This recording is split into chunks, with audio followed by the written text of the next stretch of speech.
Bonjour et bienvenue à cette vidéo.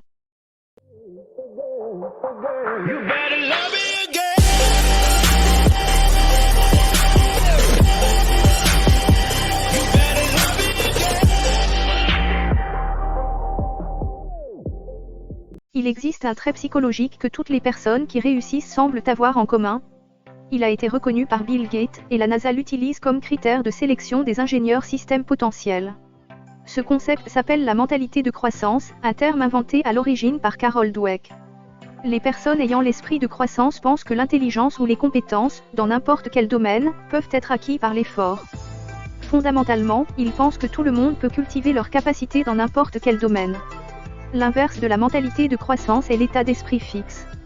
Les personnes ayant cet état d'esprit croient que l'intelligence et les compétences sont innées, que c'est quelque chose que nous sommes nés avec. Nous sommes soit nés doués ou non, il n'y a pas de place pour le changement. Fondamentalement, ils croient que l'intelligence est fixée depuis la naissance. Dans cet essai, nous allons explorer pourquoi l'état d'esprit de croissance est le meilleur des deux, et comment nous pouvons l'acquérir. Nous avons donc parlé un peu de ce que l'état d'esprit de croissance est, la conviction que l'intelligence et les compétences, dans n'importe quel domaine, peuvent être développées. Mais parlons aussi de ce que ce n'est pas. Ce n'est pas de la magie. Cela ne vous aidera pas à obtenir tout ce que vous voulez dans la vie, et il ne vous fera pas le prochain Elon Musk ou Steve Jobs. Cependant, c'est un filtre très puissant par lequel voir le monde et il peut améliorer la probabilité de votre succès. Nous sommes tous un mélange des deux mentalités, de croissance et fixe.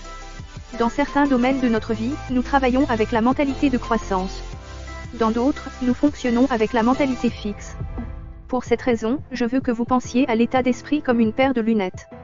Certaines personnes portent le plus souvent les lunettes de croissance et d'autres portent davantage les lunettes fixes.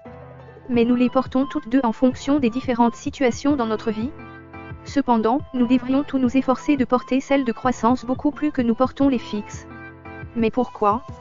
Eh bien, beaucoup de recherches semblent suggérer que les personnes ayant la mentalité de croissance ont plus de succès que les personnes avec l'état d'esprit fixe. Par exemple, une étude a révélé que les étudiants qui avaient une mentalité de croissance étaient 3 fois plus susceptibles d'être dans les 20% les meilleurs sur le test, tandis que les étudiants avec un état d'esprit fixe étaient 4 fois plus susceptibles d'être dans les 20% inférieurs. Une autre étude a révélé que lorsque des collégiens participaient à un programme de mentalité de croissance, ils ont pu éviter une chute des notes qui se produit généralement au collège. Les personnes ayant l'esprit de croissance sont beaucoup plus résistants, ce qui leur permet de surmonter les défis et les situations difficiles. Parce qu'ils privilégient l'apprentissage par rapport à l'échec, ils n'ont pas peur de prendre des risques. Ils accordent la priorité à la croissance plutôt qu'à la stagnation. D'autre part, les gens avec l'état d'esprit fixe ne veulent pas se mettre au défi parce qu'ils croient que le talent et l'intelligence sont fixes. Ils considèrent l'échec comme une attaque contre qui ils sont en tant que personne. Pour eux, le manque de connaissances est un indicateur de l'inintelligence, et l'échec un jour signifie l'échec toujours. Les personnes ayant l'esprit de croissance pensent qu'elles sont en constante évolution et transformation.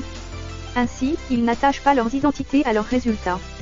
Au lieu de cela, ils se concentrent sur le processus de croissance et d'apprentissage. Peu de gens vont nier que la mentalité de croissance semble bien correspondre à la réalité. Nous savons que le cerveau peut continuer à apprendre jusqu'au jour de notre mort, grâce au domaine des neurosciences. Il semble également assez intuitif que les gens doivent travailler dur et persévérer, malgré les obstacles, pour finir par réussir. Ainsi, la mentalité de croissance semble être une vision beaucoup plus fidèle de la réalité que l'état d'esprit fixe. Les personnes ayant la mentalité de croissance vivent plus en conformité avec la réalité que les gens avec la mentalité fixe. Ils peuvent prendre des décisions plus exactes et effectives alors que les personnes avec la mentalité fixe vivent dans un plus grand état d'illusion. Qu'est-ce que je veux dire par là ? Imaginez deux entrepreneuses, l'une a l'état d'esprit de croissance et l'autre le fixe. Elles sont toutes les deux au début de leur parcours entrepreneurial. Soudain, elles rencontrent toutes les deux un barrage, et sont obligées de prendre une décision. Celle avec l'état d'esprit fixe voit le long et le pénible périple dû au barrage. Le périple est sur le chemin de ce qui compte pour elle, le résultat. Elle croit que l'entrepreneuriat devrait être facile pour ceux qui sont destinés à cela. Elle décide d'arrêter. Celle qui a la mentalité de croissance voit le long et le pénible périple devant elle et sourit. Le périple est le chemin pour elle, le voyage est ce qui compte. Prenant le rôle de l'étudiante, elle accepte le chemin long et ardu de son professeur. Elle permettra au chemin de la construire vers la personne qu'elle a besoin de devenir pour atteindre les résultats qu'elle désire. Elle décide de persister. Quand on regarde ces deux exemples, la plupart d'entre nous seraient d'accord sur le fait que l'entrepreneuse avec la mentalité de croissance a une meilleure compréhension de la réalité. Sa décision est plus appropriée. Nous savons que les choses requièrent du temps, des efforts et des méthodes pour les atteindre, mais il est souvent difficile d'appliquer ce genre de pensée dans la pratique. Alors, comment pouvons-nous développer la mentalité de croissance ? La première clé pour développer un état d'esprit de croissance est en fait très simple. Comprendre qu'il existe et qu'il est possible pour le cerveau de changer. Les neurosciences ont montré que nos cerveaux ne sont pas fixés, et, en fait, ils sont très malléables. Nous pouvons toujours grandir et apprendre de nouvelles compétences. Par exemple, une étude a révélé que les chauffeurs de taxi développent plus de matière grise dans leur cerveau pour les aider à naviguer plus efficacement dans grandes villes.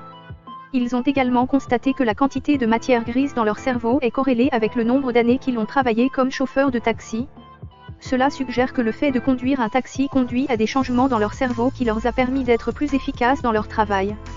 La deuxième clé consiste à se concentrer sur le processus plutôt que sur résultat. Dweck a dit que nous devrions louer les autres pour leurs efforts et leurs processus, plutôt que de les louer pour leurs résultats. Par exemple, il vaut mieux dire « Vous avez étudié très efficacement pour ce test et votre travail acharné a vraiment porté ses fruits », plutôt que « Vous êtes tellement intelligent, vous avez un A ». Dans le premier exemple, nous portons notre attention et louons le processus, qui est quelque chose que les étudiants peuvent contrôler. Avec un peu de chance, ils vont apprendre à s'associer et à associer leurs résultats avec le processus. Alors que, dans ce dernier exemple, nous avons loué l'étudiant pour un résultat qui est, finalement, hors de leur contrôle. Malheureusement, cet étudiant va probablement commencer à s'associer au résultat. Je pense qu'il est vraiment important de souligner qu'il n'est pas facile de donner d'un état d'esprit de croissance aux autres.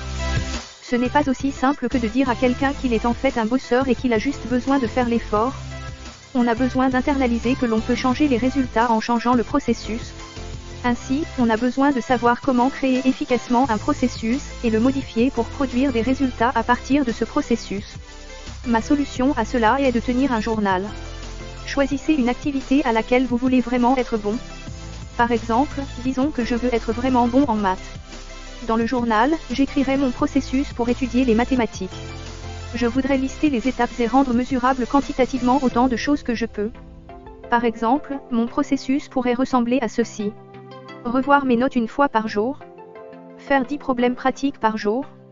Lire le manuel 60 minutes par jour. Et aller voir mon professeur pendant 30 minutes par semaine. Donc, mon processus a été solidifié et tout a été quantifié. Maintenant, je dois désigner le résultat que je recherche, j'ai besoin d'un objectif à viser. Disons que je cherche une note de 80% ou plus lors de mon prochain examen. Quand je récupère ma note d'examen, je la compare à mon objectif. Si c'est supérieur, je sais que mon système fonctionne. Mais, je peux toujours revenir en arrière et modifier des parties pour voir si je peux faire encore mieux, ou bien je peux essayer de l'optimiser. Peut-être que je peux passer moins de temps à lire le manuel, et plus de temps à faire des problèmes pratiques.